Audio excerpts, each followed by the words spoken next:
This particular fight, ladies and gentlemen, who are joining the radio program or maybe watching on Channel 349 DirecTV, Facebook, YouTube, this is all about this student loan forgiveness program. Now, remember, this was one of the things that Biden pushed when they were pushing the rent moratorium. I almost forgot the leasing and rent thing. The rent moratorium through the CDC, all of this other stuff. And so he decided that, it's going to be great if we just go ahead and maybe also just pay for everybody's student loans. And that is what he told everyone campaigning, that he was going to pay. You're going to get your student loans paid for. You're going to get your student loans paid for. It's going to, it's going to be free. You're going to get all this paid for. That's what he told. I mean, that's what he campaigned on. He campaigned on that. It's like they were buying and selling. They were buying and selling votes, essentially.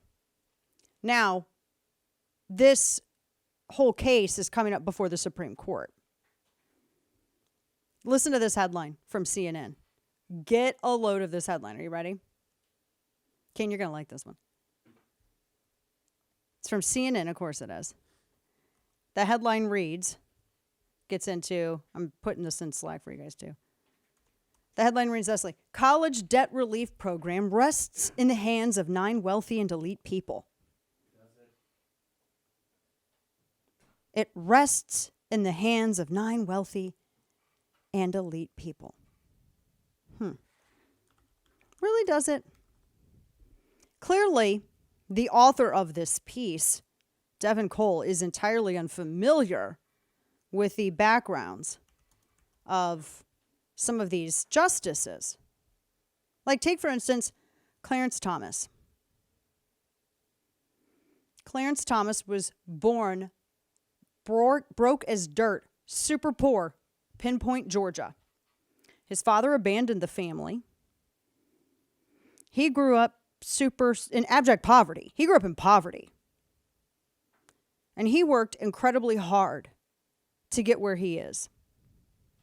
Incredibly hard to get where he is. And from what I understand, I don't even think his first, when he was young, I don't even think his first language was English. I mean, he didn't even get, when he was born, he didn't even have indoor plumbing. He and his family were homeless for a period. He was broke as all get out. And it's not just him. Sonia Sotomayor was broke. Sonia Sotomayor came from nothing. I don't care what you think of her politics. She was born in New York. Her parents were Puerto Rican. And she worked her way up. She was born in the Bronx. And they were very, very poor. I mean, they lived in a tenement building. I mean, and they struggled. Her dad was alcoholic. I mean, they had family issues. She had diabetes, and she got diagnosed with diabetes when she was a little kid. I mean, they struggled. And she made her way to the Supreme Court. And pretty much almost every single one of these justices has a story like this. They came from nothing. I'm so tired of that argument being used. Because people who go to graduate school, and we've discussed this because that's the majority of what this is would that debt relief covered graduate loans. You want to talk about rich? Making poor people pay for your damn graduate school. Now that's rich. And being entitled enough to think you can demand that everyone else pay for your loans. That's rich. No, it shows that if these justices, and there are other justices, can grow up poor, broke, and work their way all the way up to the Supreme Court, you can pay off your own damn student loans. I can't stand that class argument. Now, I watched one operative pushing this remark. If Supreme Court throws out Biden's student debt relief plan, some of these 20, 30 million Americans, they're going to look at 5 or 6 justices as costing them $10,000 or $20,000. That could drive SCOTUS's popularity still lower. Well, it wasn't SCOTUS that did this, see. It was Joe Biden that promised this. And he lied because he knew it was illegal, and he did it anyway. And they gaslit everyone into thinking that it could be done. And by everyone, I mean their base. And they decided to criticize and mock and attack and smear all of the people who pointed out the illegality of this action. They knew it was going to die in litigation.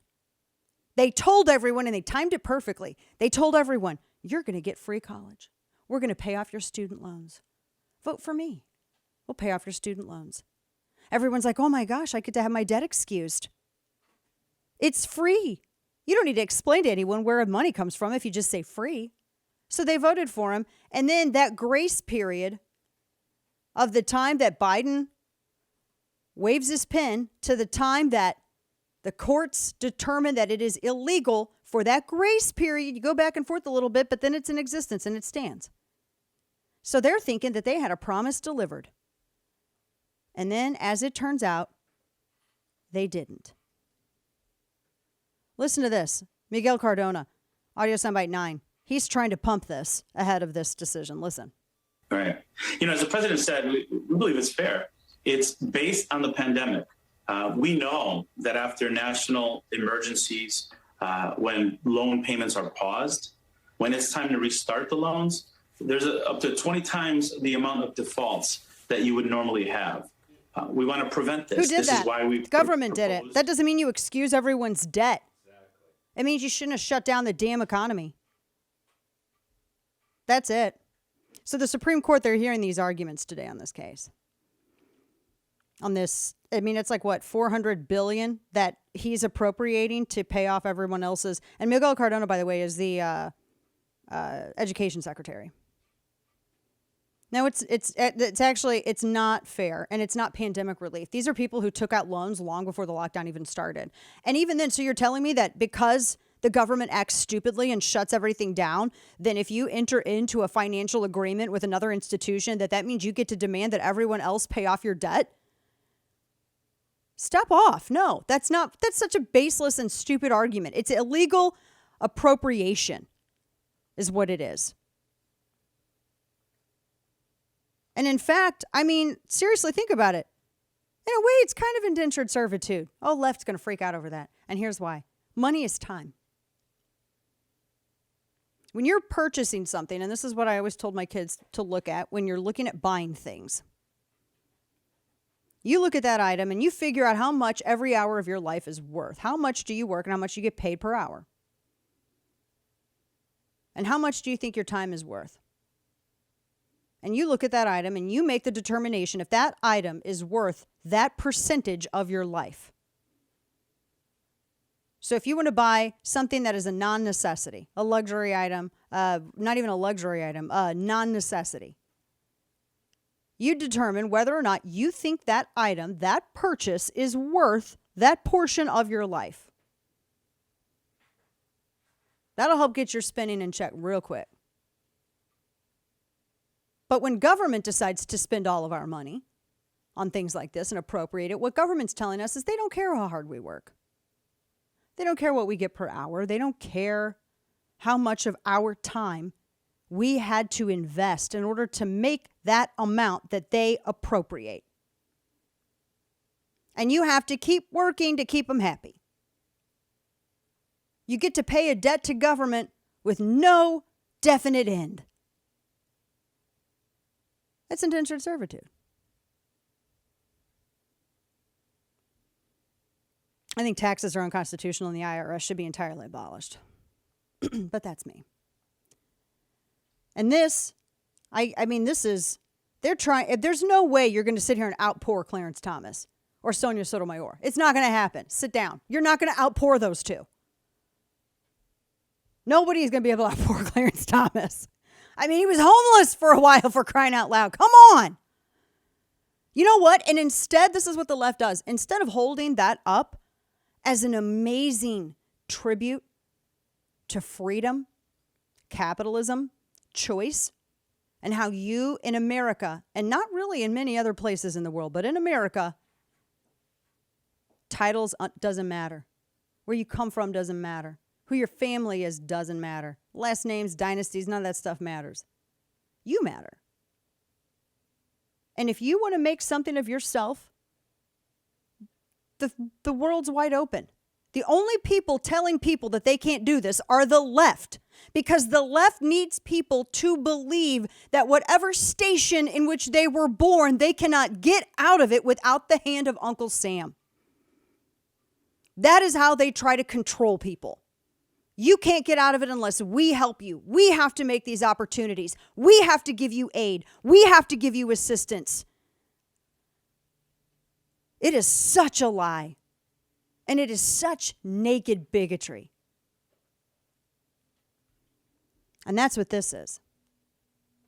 It also encourages people to recklessly and irresponsibly get involved and take loans out for things they don't need to take loans out. Not everybody needs to go to college. And you know what? People need to stop inflating the importance of college. Sure, there's a lot of things that college is good for. If you're going to go into law, you're going to go into certain sciences, if you're going to operate on people's guts, go to med school. I get it. But the schools also need to teach. I don't want to hear about wokery. I don't want to hear about CRT. I don't want to hear, med students taking stupid Marxist pledges. Then teach. Ever since Democrats decided to federalize student loans, the cost of college went through the roof. And these same damn Democrats, led by Elizabeth Warren today, ironically, want to lecture everybody. Oh, this just happened. We have no idea how this happened. Chick, you voted for it. You helped make it happen. And now you guys act like you're going to pass that cost on to all of us? That's not going to happen. And SCOTUS isn't going to decide that way. And they're going to weep and gnash their teeth and say that this is just another example of why SCOTUS has too much power. In fact, SCOTUS is returning the power to the people by refusing to allow Democrats to push other people's burdens onto them.